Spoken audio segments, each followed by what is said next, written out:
All right, folks, with respect to your time, we've got a quorum, so we're going to move forward. This is a regularly scheduled Greer City Council meeting called this evening, August the 28th. And being duly assembled, I'd like to call the meeting to order. If you would like to join us, we will stand for the Pledge of Allegiance, and that will be followed by an invocation for council. I pledge allegiance to the flag of the United States of America and to the republic for which it stands, one nation, under God, indivisible, with liberty and justice for all.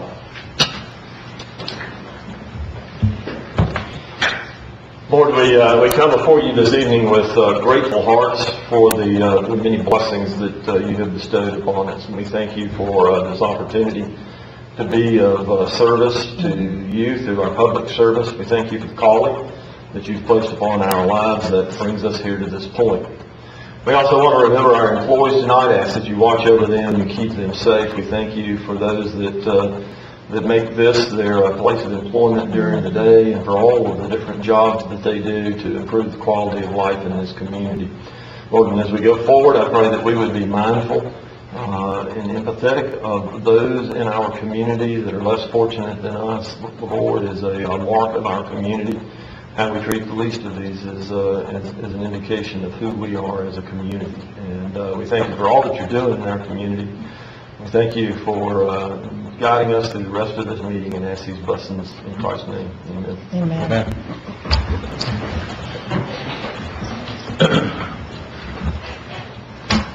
Ms. Duncan, do we have anybody to appear in public forum this evening? No, sir. With that, council, we'll move to the minutes of the council meeting. You have the minutes from August the 14th, 2018 contained in your packet. I'll entertain a motion they be received. So, second. I have a motion and a second. Any items of note for the clerk? Hearing none. Ms. Duncan? Ms. Booker? Yes. Mr. Dumas? Yes. Mr. Bettis? Yes. Ms. Albert? Yes. Mayor Danner? Yes. Council, you have departmental reports contained in your packet this evening. We've got a financial update that Mr. Seifert will bring us. Thank you, Mayor and Council. Tonight we're pleased to bring to you the financial performance summary for the month ended July of 2018.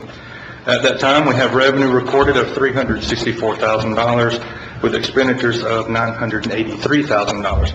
That amount is 3% under budget for the month of July.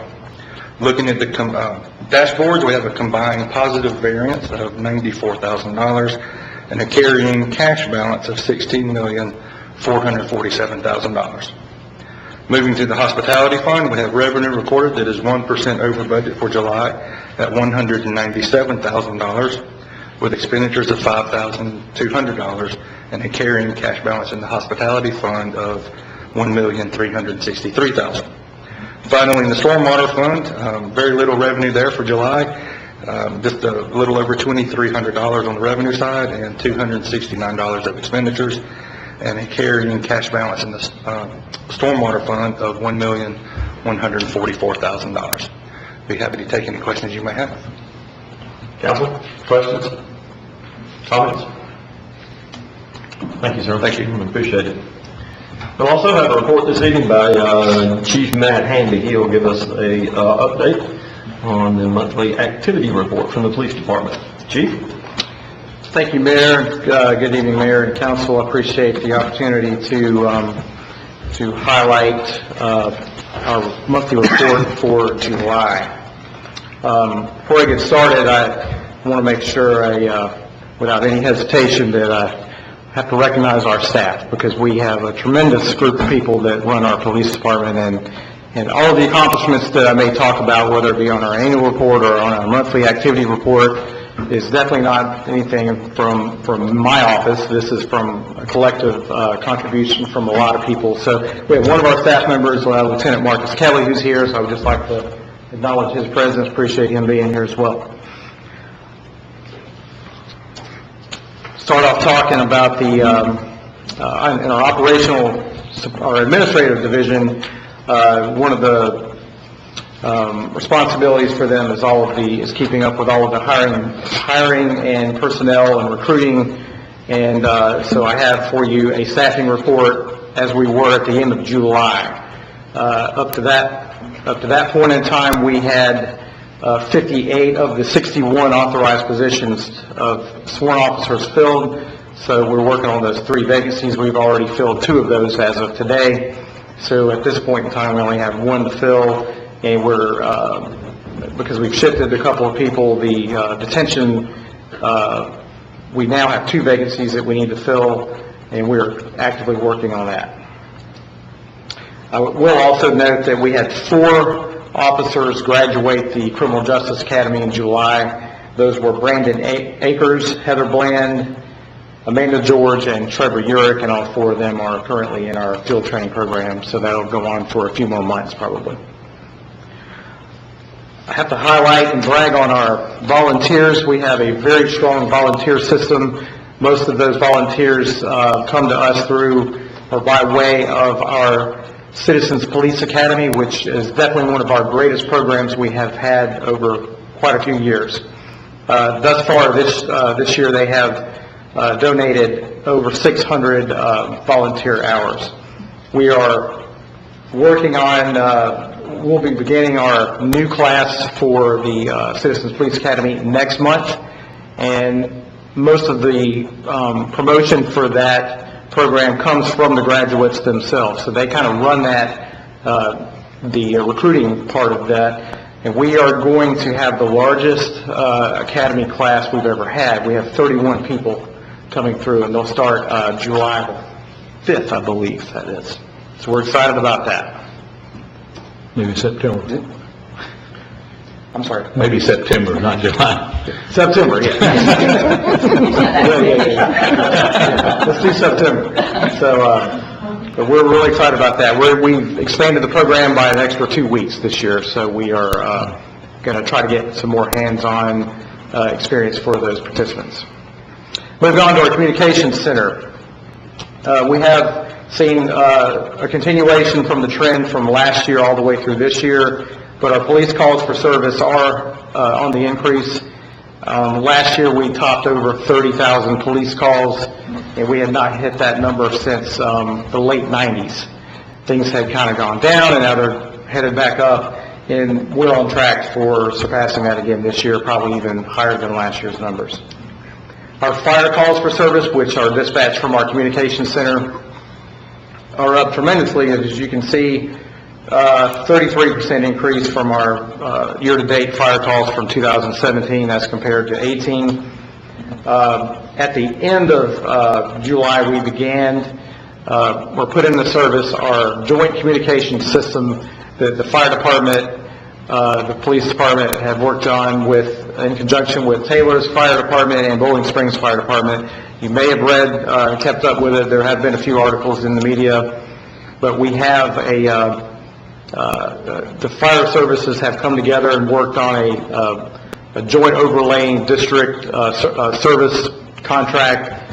So all of the phone calls will be routed into our call center, and the idea is to take the resources that are closest to the demand for service rather than just strictly looking at what fire districts they fall in. So hopefully that will provide a better overall fire service and rescue service for everybody in the area, not just in the city limits, but in the whole area. So that we've been ramping up the hiring and training of the extra personnel that are required to provide that service. Those costs are going to now be shared with Taylor's fire department in Bowling Springs. So that is a very hard accomplishment that we've been working on for 2 years to get to this point. So I'm happy to report that that is working and in service, and we've had some really good feedback from that. Other projects that we are working on in the communication center, we have the Greenville County E911 agency has been developing a new CAD, computer automated dispatching system, and that's been in the works for about 2 years as well. We are doing some dry runs now with that new system, and we hope that will be in place by late September. So that's a big project that we've been spending a lot of extra time. Our personnel have worked, participated in the the setup of the design of how a lot of the data is entered and how things operate in that system. It's a very complex process that we've been working on for a long time. So it's involved a lot of people, and Greer has been able to contribute a lot to that. So we're very happy with that and are very excited. We think it's going to result in a much more efficient process in our communications center, and a lot more information will be available to officers as they are responding or after they respond to a call for service. And that's just a visual that we did a mini release about the joint fire dispatch there. Our animal control activity, there's been a lot more activity with dogs being picked up. As you can see, year to date, we're 46% increase. Pardon me. I will like to highlight the new kennel facility that is now fully in service. We've been adding a few things along the way, but during July, we finished that complete project, and we're very happy with what we've come up with. And the cost savings after this plan from what we originally estimated, we saved over $100,000 on this project. Moving on to our patrol division. No big surprise. This is a map on the location of the traffic collisions, and it's very consistent with what we see pretty much every month. We don't see a whole lot of new problems pop up on the collisions. It's just more of how many are we going to have? But we know where they're going to happen. So that's where we focus our enforcement efforts. As you can see, Highway 29, the large yellow road that goes from east to west, is definitely the highest location for traffic accidents. And again, starting from on the West Wade Hampton side, starting from all the way out at Fairview near Target, all the way up through Suba Road, Buncombe Road, and West Poinsett are always our heaviest areas for traffic collisions. And again, that was true for July. We had around 100, I think we had 122 traffic collisions in July in the city of Greer. Shoplifting has continued to be a high demand for our services during the daytime especially. To help mitigate that, we had put a goal together this year to reach out to all of the loss prevention personnel that work for the different retailers in the city, and we have brought that group together with a goal of sharing information and doing some training and that type of thing. And it's our belief just over time that the people that are shoplifting at Walmart are the same people that do it at Target and Kohl's and everywhere else. So with the addition of Ross and Ulta and other areas that are probably coming soon, we don't see any kind of letdown on shoplifting, but we have had some really good success on the sharing of information with these various retail businesses. Wanted to highlight just a couple of calls for service that ended up in pretty significant things. And we have a lot of these things happen, but I just wanted to bring one or two and just share a story or two with you.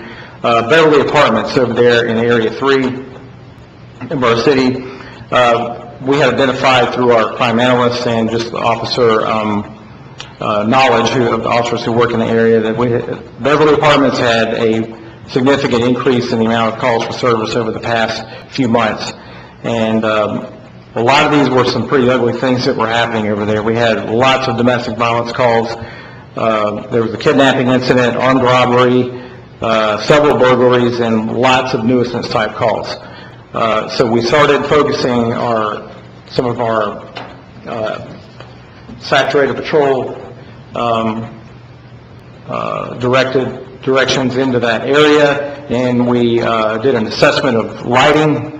And our experience is that the criminal element prefers to not work in an area that's well lit because they don't like to be seen. We did find a lot of lighting issues in the apartment complex. We worked with management. They fixed a lot of those, and those were in the areas of the stairwells and in the parking areas as well. And So we started learning more about who were the troublemakers in the area. We identified 3 different apartments. 2 of those were very close, F-113, F-115. And so we concentrated a lot of our enforcement effort in those areas. Several charges were made to people that lived in these residences. We continue to follow up. We don't usually just stop there. We try to follow up with the property managers and determine what can we do long-term, because that's not going to stop the problem. If they get arrested, they usually find their way back to the house or back to the apartment, continue the same activity. They don't know anything different frequently. So we were able to work with them and provide the information that they needed to get these people evicted out of the area to save the nuisance issues from those other neighbors that live in the area. So after all of this effort was measured, the calls for service had been completely reduced to just minor nuisance calls, and the call volume is much, much smaller. That was a group effort from personnel from different parts of our department: Patrol Division, Traffic Division, our K-9 units, and our community outreach all worked together.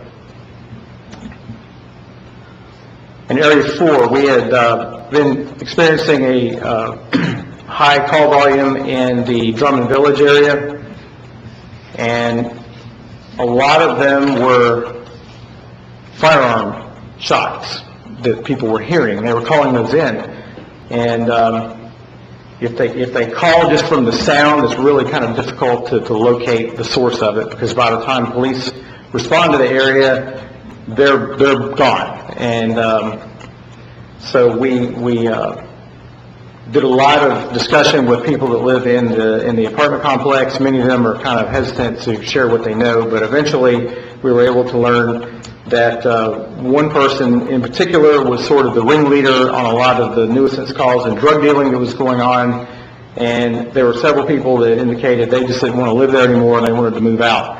We look at that as just simply something we can't tolerate. So we combined a lot of our resources, and we used some surveillance techniques, and we were able to pinpoint one person. His name is Patrick Prince.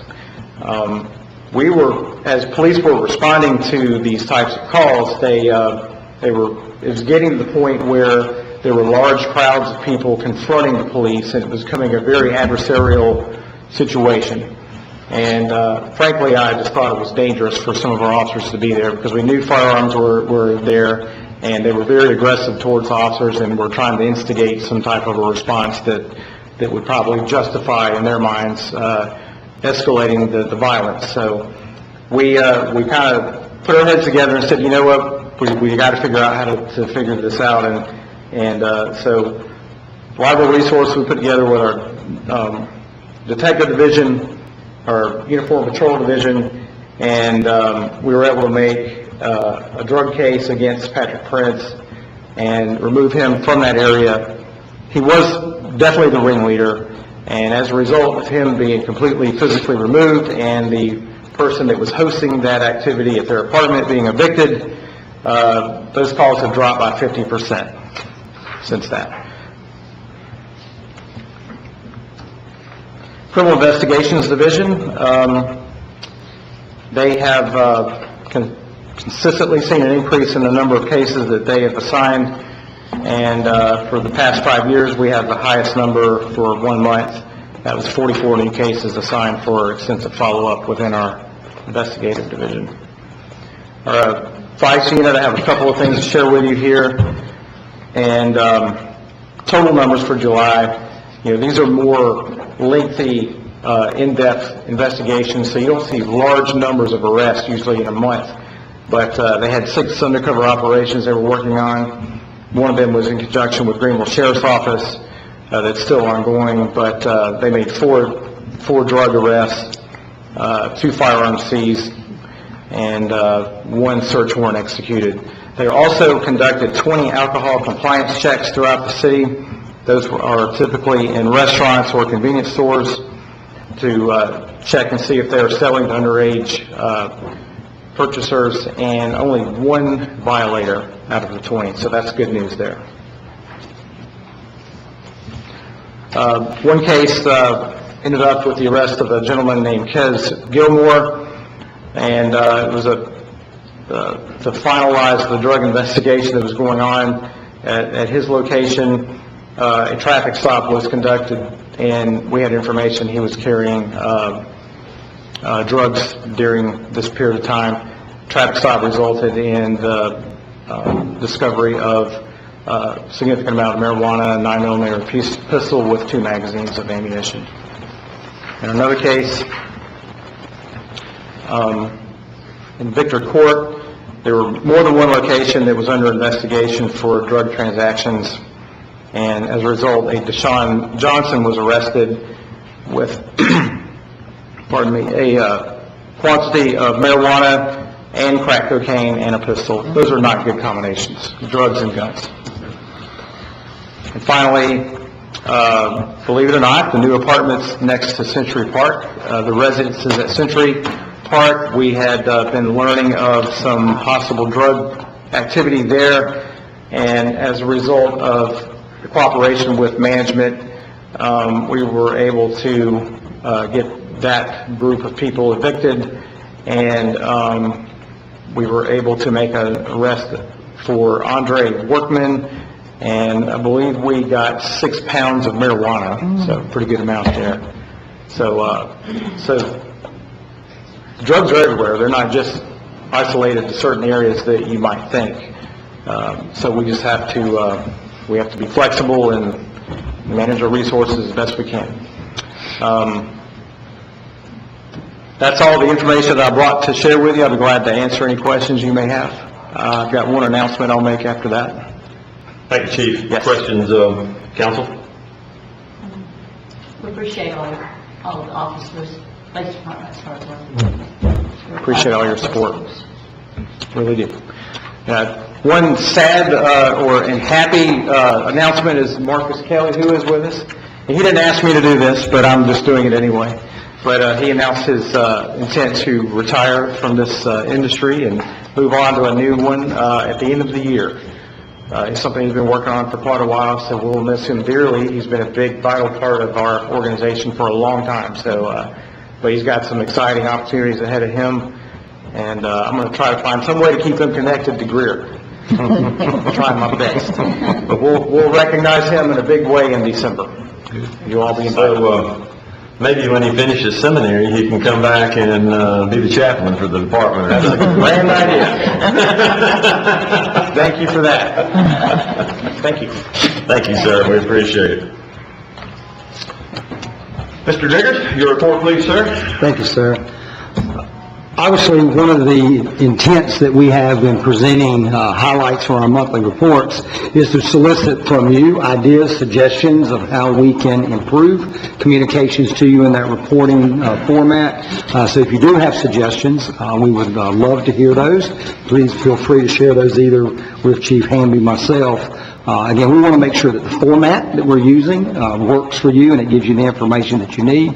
If you find that there is information, maybe too much information in certain areas, that it maybe gets a little cloudy with other things that are there, or if there's a need for additional information. We have modified these reports a number of times over the years. It's always it's a process for us as we can continuously look for improvement in those, but we do ask you to provide us feedback on that moving forward. We'd appreciate that. A couple of items to share with you.